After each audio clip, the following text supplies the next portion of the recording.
اعوذ بالله من الشیطان الرجیم بسم الله الرحمن الرحیم. چونکه څومره خلک دي ټول ته پاته ده چې په NF45 باندې زموږ د حاجي منیر خان اورکزي د وفات نه بعد الله رب العزت هغه ته مغفرت نصیب کړي. اوس ضمن الیکشن دی،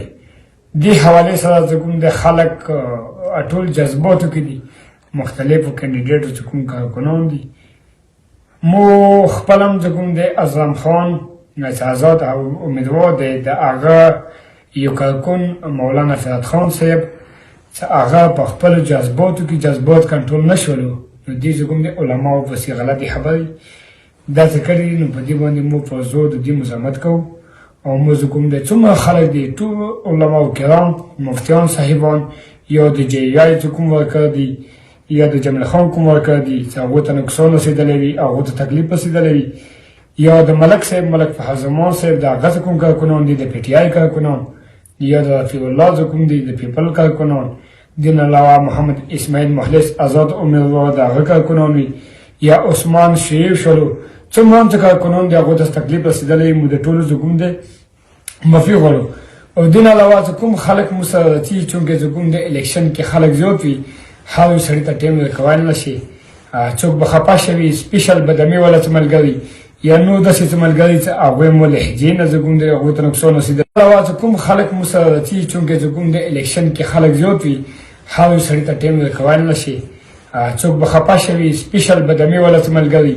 یا نور داسې څه ملګري چې هغوی مو لهجې نه زه کوم دی هغوی ته نقصان رسېدلی وي یا بل څه، نو مو هغوی نه هم معافي غواړو. او دین علاوه چې کوم څوک غلط پوسټونه لګوي،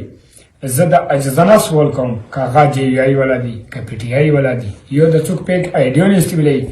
نو هغوی د هم چې کوم د دین عباس شي د ګالې ګلوچ دغه زیړې زورل او په چا پسې په پیګنډې کول د نه دي پکار. هر یو کینډیډیټ چې مو علاقې دپاره چې کوم د ښه کینډیډیټ وي، هغه جمیل وي، هغه که ملک صاحب وي، هغه بابا وي، هغه اعظم خان وي، که اسماعیل وي، که رفیع الله وي، الله رب العزت د زموږ د هغه زموږ د کامیاب کړي. او ووټ د موږ تاسې ضمیر دی،